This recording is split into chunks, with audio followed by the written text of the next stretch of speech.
Good morning, everybody. We're on tape 8, third degree black belt. We're going to do some gun technique, advanced gun technique today. And I hope you're having a great day. It's a beautiful day. Hope you get out there and take some fresh breath air and helps motivate the brain and put yourself into a positive spin in a positive direction. Remember this, American Jiu-Jitsu LI.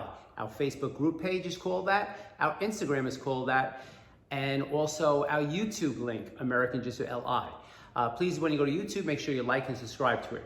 AJJcenters.com will give you all the virtual training for the codes that you need for Zoom, and AJJLI@gmail will give you a contact information for me if you want to know passwords or you have any questions about the videos or whatever.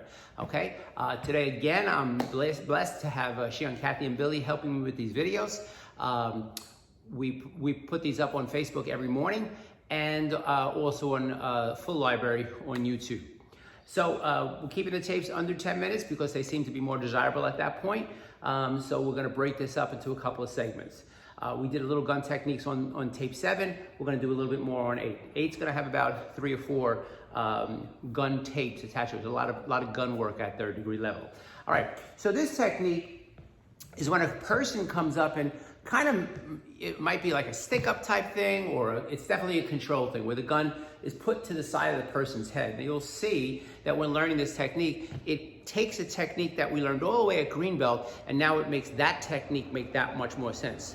Part of learning is trust. When you first learn something, you say, well, I don't believe in that technique, or I don't think it's gonna be street effective, that technique. Well, you know, that's your right, but it's like a puzzle. If you start putting a piece of puzzle together and you stop before you put it together, you're never gonna enjoy the beauty of the puzzle. So with American Jiu-Jitsu, sometimes you learn something that might have a concept in it, and then you get way down here, and then you get the principle of the whole technique. And this is one of those techniques. So Shion, Kathy, and Billy will demonstrate for us, and I will explain. So person puts a gun to the side of the head. From here, the main thing, like we always talk about, is get that projectile away. He puts his hands up voluntarily.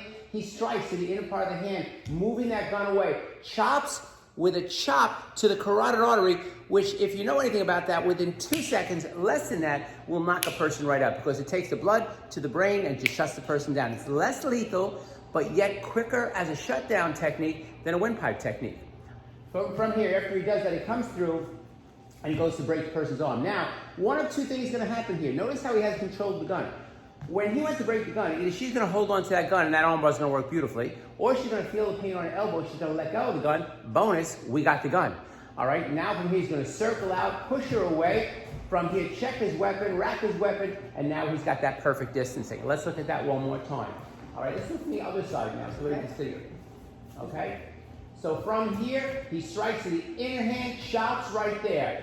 Comes through, breaks the arm, she lets go, or breaks the arm either, or pushes the person away, taps the weapon in here. I was demonstrating this technique many years ago in a demonstration, and of course I was jazzed up and pumped up, and I did the technique, and I went and do the strike, and here's one of my guys who's been with me almost 40 years. He's about 6'2", big guy, and I was kind of pumped up and maybe a little misread on it, and I hit him with that chop, and boom, he was lights out. So, you know, you might never get to the end of our techniques. I always say, when people say, well, you know, that's a lot of stuff to do in a technique is like shooting bullets at somebody, which we don't want to do unless we had to defend ourselves. The first bullet might work. You don't never walk around like Barney Fife and only carry one bullet in a gun. All right, you have a whole magazine and probably another magazine in your pocket. So it's the same thing with Jiu-Jitsu. We do a technique, not in excess, but we do a technique to make sure that when it's done, we're standing and they're not. Okay, that was your first technique. Let's go into number 2. The next technique is a gun to the head. This is probably the most frightening technique when a gun is put to the front of the head. Of course, most people would perceive front of the head, death. And really anywhere down the center line of the body is death when a person puts a gun to your body. So what's gonna happen here with the front of the head is we're gonna go from the front of the head into a technique. I'm just reading the belt test, the belt list, so this way I make sure that we're on the same page, because there are many variations. We're gonna take this technique into a wakigatami, which would be an armpit armbar. But the main issue with this is, like I've said with them all, is you gotta get that projectile off the line of attack. So we're gonna drop our body low. As we drop our low, we're gonna pump those hands up. We're gonna come around and go right into the armbar. Then we're gonna clear ourselves away from that person, step back. Now we have possession of his weapon, so we always make sure by tapping it, chambering it, and then aiming it, that we are prepared to use this weapon if we had to. We don't know if there was one in the chamber, but we're gonna make sure there was one. Even after we do that, we don't know if this is a good gun, but we're just preparing it for us. If there's no bullets in the gun, then we'll use the gun as a weapon. We know how to, we will teach you how to do that as well. Or we already have, actually, I think down back at 2nd degree. Okay, so from here, gun to the head, he drops down and up. Now he just walks around, has control of the gun. See right there, he has control of the gun at all given times. From here, he strikes, bang. From here, again, walks back in here. Again, with any of these arm bars, the more Kathy resists the technique, the more the arm bar works. The more she feels the pain of the arm bar and lets go of the weapon, we got the weapon. So either way, we're in a win-win position. Let's look at that one more time.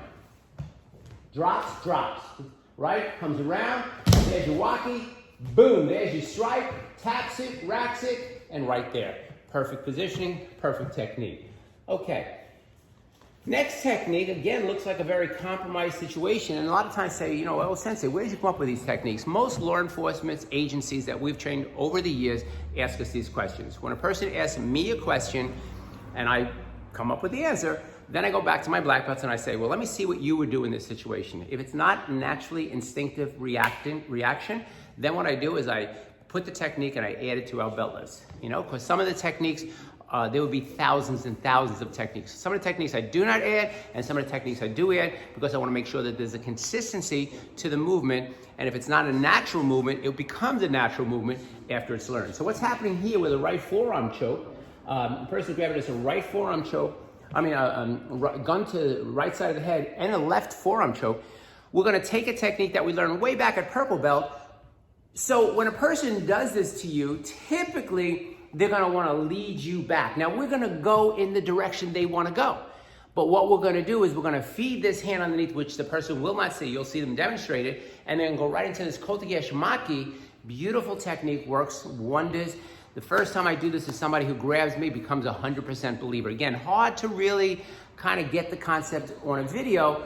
But trust me, like I always say, when we reopen, you come and you down to the dojo, we'll be glad to show you how wonderful this technique is. So, from here, notice as she kind of leads back, he protects his windpipe, but now that left hand, the right hand, you see how it dropped underneath, and there's your technique. Now all he has to do is take that and literally rip that person's arm right off the body. Let's do it from the opposite direction one more time. Same speed, that was perfect. So from here, here's my point. Kathy's reaction would be to want to pull Billy back, because that's the direction. He's just going to take his hand underneath, look at that, right there, and here. There's a concept in life called action-reaction. People think you're going to react. Like if I sneezed and you said, God bless you. Okay? If I went to throw a hand up, even if you weren't trained, instinctively you would raise your hand up even if you weren't trained. Maybe not correctly, but instinctively you would raise your hand up. When a person grabs you, they're going to look to control you into them. It's kind of a psychological thing that we have since we were a little child. They're going to look to bring people in. That's why a lot of times the first technique we talk about is person bringing you in. So as this person's doing this, and you go to move in the direction they're pulling you, they're not going to think reaction or resistance. You're going with them. But the thing is, like a magician, while they're looking at what you're doing or feeling what you're doing, you're setting this person up with some magical. If you look at old techniques from traditional jiu-jitsu, they used to call them not moves, they used to call them tricks. And these techniques are tricks because they're very deceptive, and that's what our art's all about.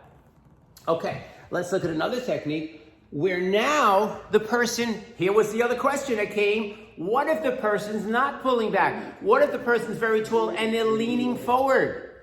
Well, now we're just going to bring the hands up voluntarily, and we're going to wrap that gun right away. And this is the other side to this technique where the person is not pulling back. And this typically would be more relevant when a taller person is attacking a shorter person.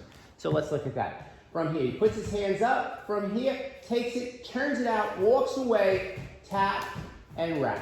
Okay, let's look at that one more time. So the big thing here is that as he brings his hands up, don't worry about the form right now. Brings his hands up, you see right there, boom, and you got to understand. Can you go back to that for one more second?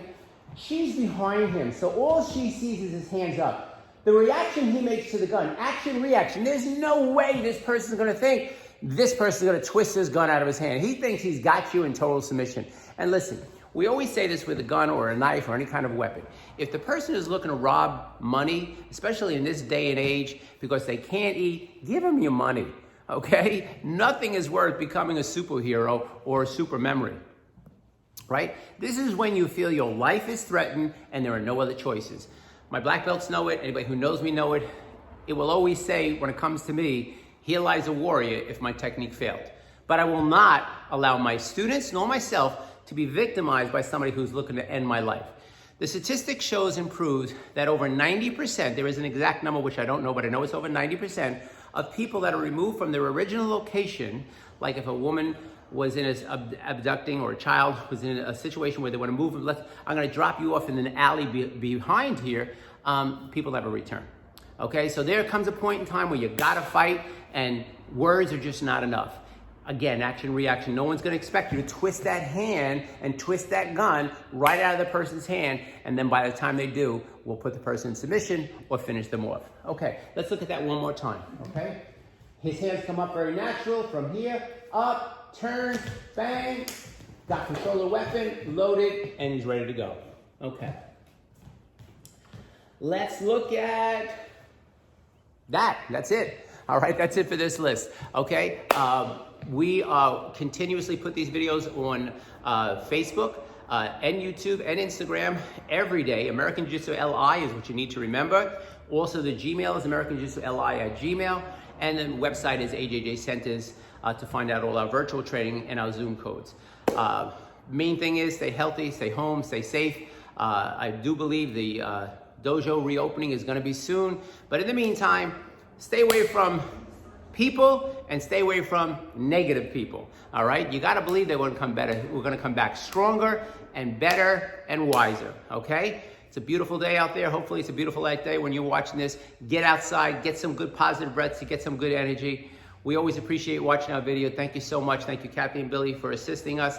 We do practice our social and distancing rules in place. So enjoy your day and keep on training. Have a great day, people. Let's.